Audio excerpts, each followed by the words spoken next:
வணக்கம் நண்பர்களே. India versus Australia second T20 மேட்ச்ல ஜேஸ் ஏர்ஸ்ட்ரீட்டோட பவுலிங்கை தாக்கு பிடிக்க முடியாம இந்தியா இன்னைக்கு பேட்டிங்ல சொதப்பினது மட்டும் இல்லாம 125 ரன்னுக்கு அனைத்து விக்கெட் இழந்துட்டாங்க. இந்த மேட்ச் பாத்தீங்கன்னா ஆஸ்திரேலியா கம்ஃபர்டபுளா 4 விக்கெட் வித்தியாசத்துல ஒரு அருமையான வெற்றியை பதிவு பண்ணியிருக்காங்க. இந்த மேட்ச்ல இந்தியா எதனால தோல்வியை அடைஞ்சாங்க, பிளஸ் இந்த மேட்ச்ல என்னதான் பண்ணாங்க, நிறைய பிரச்சனை நடந்து இந்தியா இந்த மேட்ச்ல தோல்வி அடைஞ்சாங்க.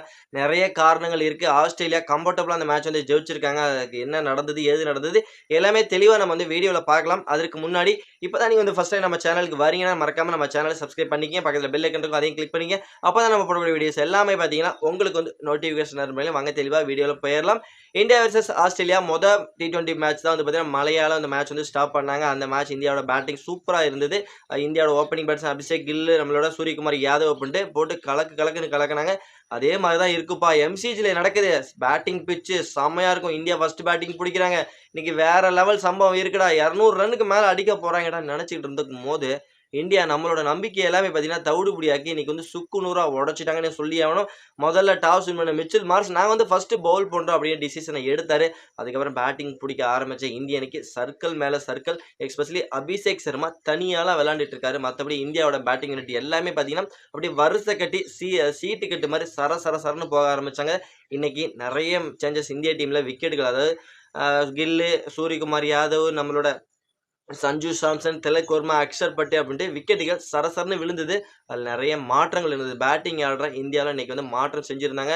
நம்பர் 3ல பார்த்தீங்கன்னா எப்போவுமே திலக் வர்மா, சூரியகுமார் யாதவ் இறங்குறது நல்லா இருந்தது. அந்த பேர் காம்போ நல்லா ஒர்க் அவுட் ஆகிட்டு இருந்தது. ஃபர்ஸ்ட் T20 மேட்ச் நீங்கள் பார்த்துருப்பீங்க. நம்பர் 3ல சூரியகுமார் வந்திருந்தாரு. செம்மையா பேட்டிங் பண்ணாரு. அதே காம்போவை எதுக்கு ட்ரை பண்ணாமல் எதுக்கு இந்த மேட்ச்ல மாத்தினாங்கன்னு தெரியல. நம்பர் 1 ரொம்ப தடுமாப்பட்ட கில்லை பொறுத்த வரைக்கும் தடுமாற்றம் இருந்தது. பிளஸ் அவரை விட்டுருங்க. நம்பர் 3ல சூரியகுமார் யாதவ் இல்லைனா திலக் வர்மா அவங்க தான் வந்திருக்கணும். பேட்டிங்கை பொறுத்த வரைக்கும் சஞ்சு சாம்சனை எதுக்கு நம்பர் 3ல இறக்குனாங்கன்னு தெரியல. அவரு அந்த இடத்துல தாக்கு பிடிக்க முடியாம தனது விக்கெட்டை விழுந்தாரு. அதுக்கப்புறம் நம்பர் 4 நம்பர் 5 விக்கெட்டுகள் சஞ்சுவா இருக்கட்டும், சாரி சூர்யாவா இருக்கட்டும், திலக்காவா இருக்கட்டும் வந்த தடம் தெரியாம பாத்தீங்கன்னா மறுபடியும் போயிட்டாங்க. அந்த வேகத்திலேயே ரிட்டன் ஃபெயிலியர் திரும்பினாங்க. அக்ஷர் பட்டேல் தேவையில்லாத ஒரு ரன் அவுட். அதுக்கப்புறம் தான் ஒரு ட்விஸ்ட் மேல ட்விஸ்ட் இருந்தது இந்தியன் டீம்ல. ஓகே, டெஸ்ட் மேட்சஸ் எல்லாம் நம்ம நைட் வாட்ச்மேன் கேள்விப்பட்டிருக்கோம். இப்போ பாத்தீங்கன்னா சிவம் தூபே உள்ள இருக்கும் போது நம்ம T20ல ஒரு நைட் வாட்ச்மேன் உள்ள இறக்குவான்ட்டு ஹர்ஷித் ராணாவை உள்ள இறக்குனாங்க. ஹர்ஷித் ராணா உள்ள இறக்குனதுக்கு அவரோட பங்குக்கு அவர் சரியான பங்களிப்பு கொடுத்தாரு. ஏன்னா சிவம் துபே ஒரு 2 பால் 3 பால் கூட பிடிக்கல. அதான் 2 பால் தான் பிடிச்சாரு. முதல் பால் ஒரு பவுண்டரி, அடுத்த பால் விக்கெட் விட்டுட்டு போயிட்டாரு. நம்ம எதிர்பார்த்தோம், ஏன்ப்பா சிவம் துபே தானே இந்த இடத்துல பேட்டிங் வரணும், ஏன்ப்பா நீங்க ஹர்ஷித் ராணாவை இறக்கினீங்க அப்படின்னு ஒரு கேள்வி இருக்கட்டும். அந்த கேள்விக்கு ஒரு பதில் நல்ல பதில் இருக்கு, ஒரு பதில் கெட்ட பதிலும் இருக்கு. ஹர்ஷித் ராணாவை பொறுத்த வரைக்கும் ஹர்ஷித் ராணா அந்த இடத்துல சிவம் துபேக்கு முன்னாடி இறங்கி ஒரு 33 ரன் அடிச்சிருந்தாரு. ஆனா சிவம் துபே விளையாண்டு வெறும் 2 பாலுக்கு 4 ரன் மட்டும் தான் அடிச்சாரு. விக்கெட்டை விட்டுட்டு போயிட்டாரு. ஆனா ஹர்ஷித் ராணா இந்த இடத்துல இறங்குனதுக்கான தவறுகள் 2 தவறுகள் இருக்கு. ஏன்னா சிவம் துபே பாத்தீங்கன்னா நம்பர் 8 அந்த பொசிஷன்ல விளையாடக்கூடிய எபிலிட்டிங்கிறது ரொம்ப ரொம்ப கம்மி. வந்த உடனே அவரால் அக்ரெசிவ் கேம் வந்த உடனே டக்குன்னு அடிச்சு ஆடணும் அப்படிங்கிற எபிலிட்டி சிவம் துபே கிட்ட ரொம்ப ரொம்ப கம்மி. பேட்டிங் கொஞ்சம் ஒரு 5 பால் 6 பால் செட்டில் ஆனதுக்கப்புறம் தான் பார்த்தீங்கன்னா சிவம் துபேயால ஒரு பெரிய இன்னிங்ஸ்ங்கிறதே பில்ட் பண்ண முடியும். ஆனால் அந்த அளவுக்கு தான் எபிலிட்டி வச்சிருக்காரு சிவம் துபே. அதனால சிவம் துபே முன்னாடி இறக்கிருக்கணும். இது ஹர்ஷித் ராணாவும் முன்னாடி இறக்குனதுனால ஒரு பெரிய தவறு நடந்திருக்கு. ரெண்டாவது தவறு என்ன பார்த்தீங்கன்னா, ஹர்ஷித் ராணா 35 பாலுக்கு 33 ரன் அடிச்சாரு. இந்த ரன் ஒரு வேல்யூபிள் ரன்னா இருந்தாலும் இவர் பார்த்தீங்கன்னா ஆப்போனண்ட் இருந்த நம்மளோட அபிஷேக் சர்மாவுக்கு ஸ்ட்ரைக்கிங்கிறதே கொடுக்கல. ஹர்ஷித் ராணா அபிஷேக் சர்மா பார்த்தீங்கன்னா கடைசி வரைக்கும் நின்றார், கிரீஸ்ல இருந்தது வரைக்கும். ஒரு விக்கெட் விடுறது கடைசி க்ளோஸா ஒரு ஓவர் 1.5 ஓவர் தான் இந்தியா விளையாடல ஆல் அவுட் ஆயிட்டாங்க.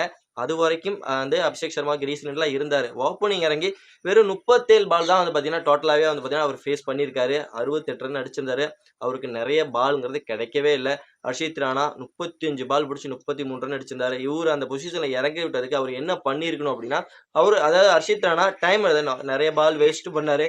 ஒரு ஓவருக்கு 4 பால் 5 பால் வேஸ்ட் பண்ணிட்டு ஒரு 5 ரன் ஆடி இருக்கிறதா ஒரு யூஸுமே கிடையாது T20 மேட்சை பொறுத்த வரைக்கும். ஏன்னா பெரிய டீமுக்கு எதிராக நம்ம விளையாண்டுட்டு இருக்கும்போது பெரிய டோட்டல் போடணும் அப்படிங்கிற பட்சத்தில் நீங்கள் ஆப்போனண்ட்ல செம்மையா விளையாண்டுட்டு இருக்க அபிஷேக் சர்மாவுக்கு நீங்க ஸ்ட்ரைக் அதாவது சிங்கிள்ஸ் மாத்தி கொடுத்துட்டு நீ விளையாடுப்பா நான் உனக்கு சப்போர்ட் பண்றேன்ட்டு சிங்கிள்ஸ் எடுத்து கொடுத்துருந்தாருன்னா அபிஷேக் சர்மா சூப்பரா விளையாண்டுருப்பாரு. ஸ்கோர் போர்டில் இன்னமும் ஒரு பெரிய ஸ்கோருங்கிறது நமக்கு இந்தியன் டீமுக்கு கிடைச்சிடும். பிளஸ் ஆனால் இவர் நிறைய பால் வேஸ்ட் பண்ணது மட்டும் இல்லாமல் 30 பாலுக்கு 35 ரன் அடிச்சு ஒரு வேல்யூபிள் ஒரு நல்ல ஒரு 50 ரன் பார்ட்னர்ஷிப் வந்து 2 பேத்துக்கு இடையில அந்த ரன் வந்து பத்தவே பத்தாது. இவர் பால் வேஸ்ட் பண்ணதுக்கு வந்து பார்த்தீங்கன்னா, இவர் சிங்கிள்ஸ் ஆடிருந்தா அபிஷேக் சர்மா அந்த பால் எல்லாம் பிடிச்சிருந்தாருன்னா 6ஆ பவுண்டரியா கன்வெர்ட் பண்ணியிருப்பாரு. இந்தியாவுக்கு இன்னும் கொஞ்சம் ஸ்கோர் நல்லா இருந்திருக்கும். கொஞ்சம் ஃபைட் பண்றதுக்கு ரொம்ப ரொம்ப யூஸ்ஃபுல்லா இருந்திருக்கும். இது ஹர்ஷித் ராணாவ முன்னாடியே இறக்குனதுனால இந்தியன் டீம்ல நிறைய தவறுகள், அது 2 தவறுகள் நடந்திருக்கு. அவர் இறக்குனது அவரோட பேட்டிங் இம்ப்ரூவ் பண்ணியிருக்காரு. ஓகே, பெட்டரா இருந்தது. 125 தான்ப்பா இந்தியாவால அடிக்க முடிஞ்சது. இந்தியா இந்த ஸ்கோரை வச்சு டிஃபெண்ட் பண்ண முடியுமான்னு நினைச்சுக்கிட்டு இருக்கும்போது இந்தியாவால டிஃபெண்ட் பண்ண முடியல. 125 ஸ்டார்டிங்ல பண்ண வேண்டிய விஷயம் எல்லாம் இந்தியா கடைசியில பண்ணாங்க. எஸ்பெஷலி அணைய போற விளக்கு கொஞ்சம் பிரகாசமா எரியும் அப்படிங்கிற மாதிரி இந்தியா கடைசி நேரத்துல கடைசி ஒரு 10 பால் இருக்கல ஆஸ்திரேலியா வெற்றி பெற போற நிமிடத்துல வந்து பாத்தீங்கன்னா டக்கு டக்குன்னு ஒரு 4 விக்கெட்டுங்கிறத எடுத்திருந்தாங்க இந்தியாவை பொறுத்த வரைக்கும். அதனாலதான் டக்குன்னு ஒரு 6 விக்கெட்டுங்கிறத இந்தியா ஆஸ்திரேலியா எடுக்க முடிஞ்சுது. இந்தியா ஸ்டார்டிங்லேயே வந்து டிராவல்ஸ் கட்டி மிச்சில் மார்ஷல் விக்கெட் எடுத்திருந்தாங்கன்னா ஒரு ப்ரெஷர் வந்து அவங்க மேலே போட்டிருந்தாங்கன்னா இந்தியா நல்லா இருந்திருக்கும். இந்த ஸ்கோரை ஈஸியாக வந்து டிஃபெண்ட் பண்ணியிருக்கலாம். ப்ளஸ் இந்தியாவில் டிஃபெண்ட் பண்ண முடியல. 13.1 ஓவர்லேயே வந்து பார்த்தீங்கன்னா இந்த ஸ்கோரை அழகாக சேஸ் பண்ணாங்க. மிச்சில் மார்ஷ், டிராவல்ஸ் கட்டு, ஜோஷ் இங்கிலீஷ் சும்மா அதிரடி காமிச்சாங்க. அதனால வந்து பார்த்தீங்கன்னா 13 ஓவர்லேயே இந்த மேட்ச் வந்து கம்ஃபர்டபுளாக வின் பண்ணது மட்டும் இல்லாமல் 4 விக்கெட் வித்தியாசத்தில் இந்த மேட்சை கம்ஃபர்டபுளாக ஆஸ்திரேலியா வெற்றிங்கிறது பெற்று சீரீஸில் 1-0 அப்படிங்கிற கணக்கில் முன்னிலை வைக்கிறாங்க.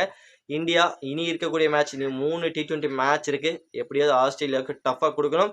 பேட்டிங்ல இப்படிலாம் ஆர்டரை மாத்துனாங்க அப்படின்னா இந்தியாவால் ஒண்ணுமே பண்ண முடியாது. இந்தியாவை பொறுத்த வரைக்கும் இந்த பேட்டிங் ஆர்டர் எக்ஸ்பெரிமெண்ட் அந்த அளவுக்கு வந்து ஒர்க் அவுட் ஆகலன்னு சொல்லி இந்த மேட்சை பொறுத்த வரைக்கும் கம்பீர் என்னென்னமோ ட்ரை பண்றாரு. இந்த மேட்சை பொறுத்த வரைக்கும் ட்ரை பண்ணாரு. ஆனா இந்த மேட்ச்ல இந்தியாவுக்கு ஒரு தோல்வி தான் கிடைச்சிருக்கு அந்த ஒரு ட்ரை மூலியமா. ஓகே ஃப்ரெண்ட்ஸ், அடுத்த T20ல இந்தியா ஜெயிக்குமா ஜெயிக்காதா, இந்த மேட்ச்ல இந்தியா என்ன தவறு செஞ்சாங்க அப்படிங்கிறது நம்மளோட கமெண்ட் செக்ஷன்ல கமெண்ட் பண்ணுங்க. மறக்காம நம்மளோட Chandru sixer YouTube channel subscribe பண்ண மறந்துறாங்க. சப்ஸ்கிரைப் பண்ணிக்கங்க.